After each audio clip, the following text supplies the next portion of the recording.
Confondu à une maladie mentale alors qu'elle n'en est pas une, l'autisme est plutôt un trouble du développement d'origine neurologique, nous explique le docteur Ali Ndjoukenji, neuropsychiatre. L'autisme, c'est un trouble neurodéveloppemental qui, quand on dit trouble neurodéveloppemental, c'est un trouble de d'une part, on est avec, qu'on peut poser le diagnostic avant l'âge de 3 ans et qui est fait d'une triade.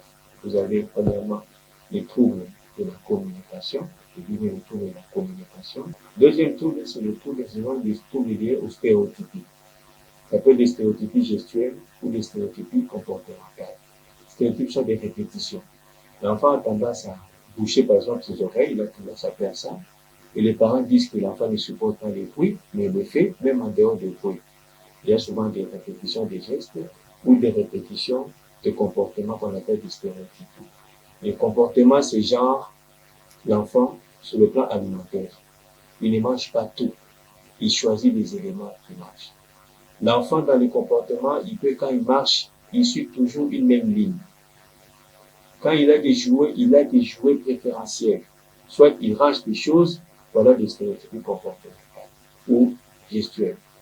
Troisième problème, c'est le retrait social. C'est ce genre d'enfant qui, même dans la crèche, vous le mettez dans un groupe d'enfants en train de jouer, il ne reste pas pendant longtemps dans le groupe. Il aura toujours tendance à se retirer. Dans le but d'améliorer la prise en charge de ce dernier, le docteur Ali propose un accompagnement psycho-éducatif. Médical. Mais il y a un aspect très important, c'est l'aspect éducationnel. Parce que tous ces enfants autistes, c'est des enfants qui ne présentent aucun problème, seulement ce trouble-là. Et ces enfants peuvent être intégrés. Oui, ils peuvent intégrer même la scolarité normale.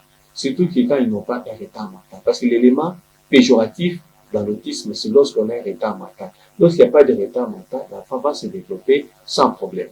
Et ce qui a peur, lorsqu'il n'y a pas de retard mental, il n'y a pas de problème, l'enfant va se développer normalement. Donc l'élément important ici, c'est la psychoéducation. Or, chez nous, la particularité est que nous n'avons pas d'école spécialisée. Les enfants qui ont parfois un retard mental, l'État, il n'existe pas d'école que l'État a construite pour s'occuper des enfants spécialisés.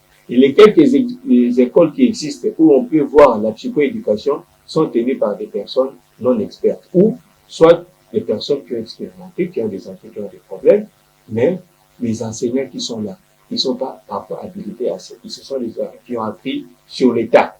Les autistes sont même autistes. Quand ils deviennent adultes, ça pose problème. L'autre aspect, c'est que l'enfant peut être doué dans un domaine. D'ailleurs, la particularité de l'autisme, même quand il y a un retard mental, c'est pas comme les retards mentaux qu'on trouve dans d'autres pathologies. Le retard mental chez l'enfant autiste, c'est un retard mental sélectif, c'est-à-dire qui ne prend pas tout le domaine de la vie. C'est cet enfant qui ne sera pas capable parfois de faire tout ce que les enfants de son âge font, mais il a la possibilité de faire au-delà de ce que les enfants normaux de son âge peuvent faire. Les parents devraient faire plus attention au développement de leurs enfants de moins de 3 ans afin de faciliter la prise en charge à temps.